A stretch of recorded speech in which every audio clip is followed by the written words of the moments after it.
सामाजिक न्याय की बात जब चली तो राम मनोहर लोहिया से कर्पूरी ठाकुर तक सब लोगों ने आगे बढ़कर सामाजिक न्याय की बात की। बहुत सारी पार्टियां इस मुद्दे पे सरकार में आ गई, लेकिन सामाजिक न्याय को धरातल पर उतारने की बात अगर होती है तो उसमें सारी पार्टियां, अभी तक की जो पार्टियां हैं, जो ट्रेडिशनल पार्टियां हैं, जो सत्ताभोगी पार्टियां हैं, वो जीरो ही नजर आती हैं।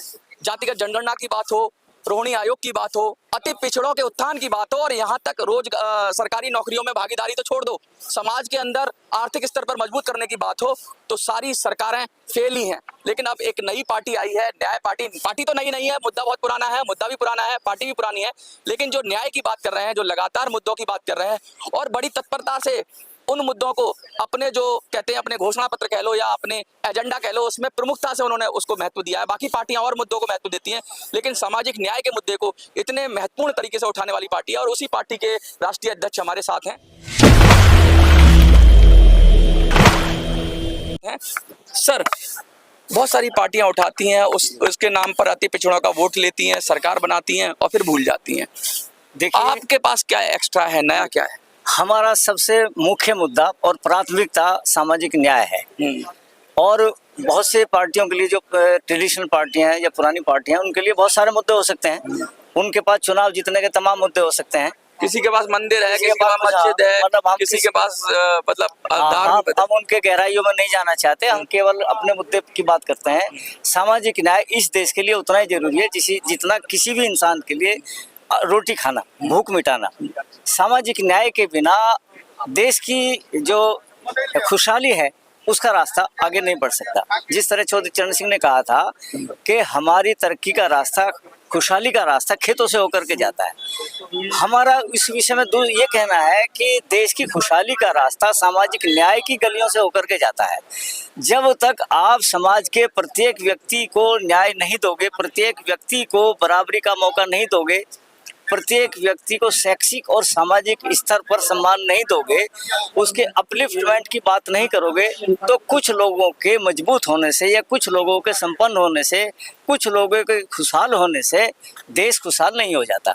दुनिया में दो तरह की विचारधारा मोस्टली हैं। एक जो विचारधारा थी पूंजीवाद की विचारधारा थी, दूसरी विचारधारा कम्युनिज्म या साम्यवाद की विचारधारा थी। लेकिन भारत ने जो समाजवाद की विचारधारा दी, जिसमें दोनों ही विचारधाराओं के गुणों को लिया गया और अवगुणों को दूर किया गया, तो समाजवाद की जो विचारधारा है, आज पूरा यूरोप समाजवाद की बात कर रहा है, अमेरिका समाजवाद की बात कर रहा है।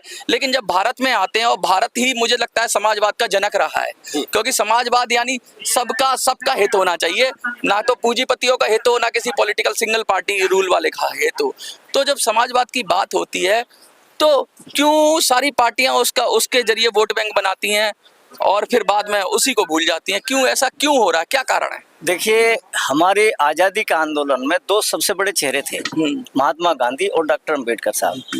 महात्मा गांधी ने ये कहा था कि जब तक समाज के आखिरी व्यक्ति को न्याय नहीं मिल पाता, आखिरी व्यक्ति तक आपके जो सरकारी योजनाएं हैं वो लागू नहीं होती, तब तक आपकी सरकारी योजनाएं बेकार है। लोकतंत्र भी खत्म है। लोकतंत्र भी खत्म है।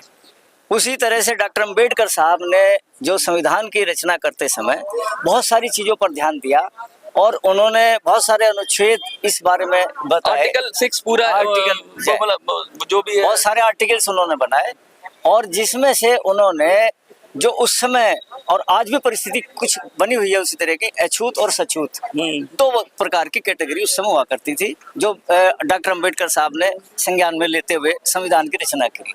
उन्होंने अछूत वर्ग को ध्यान में रखते हुए कुछ नियम लागू करवाए, और उसी समय सन 1950 में जब संविधान लागू हुआ, उन्होंने उनकी व्यवस्था उसी समय कर दी थी।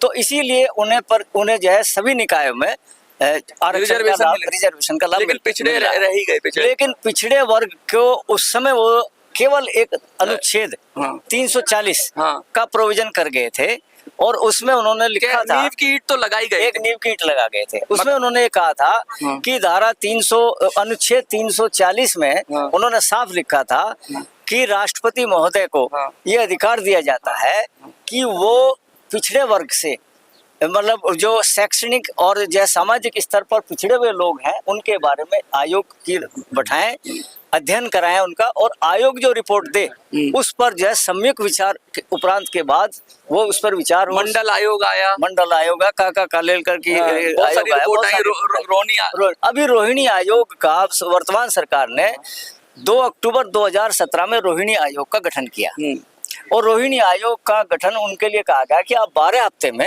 अपनी रिपोर्ट जो पिछड़े वर्ग के अध्ययन वो करके सरकार को सौंप दे।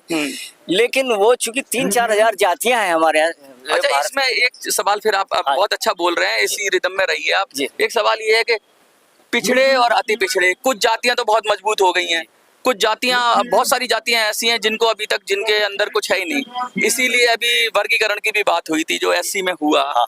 तो क्या लगता है ये पिछड़ा और अति पिछड़े में अब इनके अंदर भी क्लासिफाइड करना जरूरी हो गया है? ये क्लासिफाइड कराने के लिए ही जो है रोहिणी आयोग का गठन किया। सब क्लासिफिकेशन कहते हैं, सब क्लासिफिकेशन, उपवर्गीकरण। तो उन्होंने ये कहा कि अभी रोहिणी आयोग ने, जहाँ तक हमारी जानकारी में है, मैं कोई ऑथेंटिक बात नहीं कह रहा हूँ क्योंकि इसमें रोहिणी आयोग ने अपनी रिपोर्ट सार्वजनिक तो करी नहीं है, लेकिन उनके संज्ञान में ये बात आई है कि 97% कुल 97% जो संसाधन है, चाहे रोजगार के हों चाहे किसी भी प्रकार के हों, वो कुल 25% को लोगों को मिल पाए हैं। मतलब इसमें भी एक अलग तरह की, जैसे आप कहो कि चाहे वो एससी में हो चाहे ओबीसी में हो, एक अलग तरह की सवर्ण तैयार हो गए हैं, कुछ जातियां बहुत मजबूत हो गई, इसमें कुछ अलग लेयर तैयार हो गई हैं, जो कि आरक्षण का लाभ जो है वही चला जा रहा है, उन्हीं के हिस्से में जा रहा है। अच्छा, तो इसीलिए हम भी बार बार ये मांग कर रहे हैं। तो इससे क्या लगता है कि बटेगा नहीं वोट बैंक? बहुत सारे लोग कहते हैं कि भाई ओबीसी तो ओबीसी होता है, उसमें अति पिछड़ा करोगे, कहते हैं दलित तो दलित होता है, उसके अंदर महादलित करोगे, इस तरह से करोगे तो ये इनकी एकता चली जाएगी। संविधान की भी बात करते हैं लोग। देखिए, एकता तब जाएगी जबकि आप 4 भाइयों में से 2 को वंचित रखोगे। अच्छा, ये भी गहरा पॉइंट है। हाँ, यदि मान लो 4 भाई हैं घर में, और उसमें से 2 ने सारा का सारा सामान हड़प लिया, 2 के हिस्से में कुछ नहीं आया, तो एकता तो अपने आप ही खत्म है, समरसता अपने आप ही खत्म है, सुदृढ़ता घर की अपने आप खत्म है। तो आपका कहने का मतलब है कि वर्गीकरण, उपवर्गीकरण जरूरी है। उपवर्गीकरण जरूरी इसलिए भी है कि सभी को न्याय मिले, सभी को उनका प्रॉपर हिस्सा मिले। यही आपकी पार्टी कहती है? यही हमारी पार्टी कहती है। बहुत गहरी बात कहती है। हाँ, हमने ये कहा है कि सबसे पहले, बहुत लोग नाराज भी हो जाएंगे, देखिए नाराज तो पड़े हो जाओ, बड़ी जातियां नाराज हो जाएंगी। बड़ी जातियों के नाराज होने से हमें फर्क नहीं पड़ता। वोट बैंक है सर वो। देखिए, वोट बैंक देश की सरकारें बनाते बिगाड़ते हैं। हम यहाँ पर जंतर मंतर पर वोट बैंक के लिए नहीं खड़े हुए हैं, हम आपको बिल्कुल स्पष्ट बता देना चाहते हैं, समाज के उत्थान के लिए, समाज के उत्थान के लिए खड़े हैं। समाज के जो निचली पायदान पर जो वर्ग खड़ा है, हम डिप्राइव्ड क्लास के लिए हम यहाँ पर खड़े हुए हैं। ये हमारा उद्देश्य है और यही आने का हमारे यहाँ मंतव्य है। हम चाहते हैं कि रोहिणी आयोग ने जो सुनने में आया है कि 4 जगह शायद उन्होंने कैटेगराइजेशन किया है, सब कैटेगराइजेशन किया है, तो अपना सार्वजनिक करें, उस पर चर्चा हो, हम तक भी बात पहुंचे, हमें भी अपना उस पर सुझाव देने का या उसका मंथन करने का मौका मिले, और सरकार जल्दी से जल्दी उस चीज को लागू करे, और जो वर्तमान में आरक्षण जो 27% है उसे 100% की लिमिट तक बढ़ाया जाए।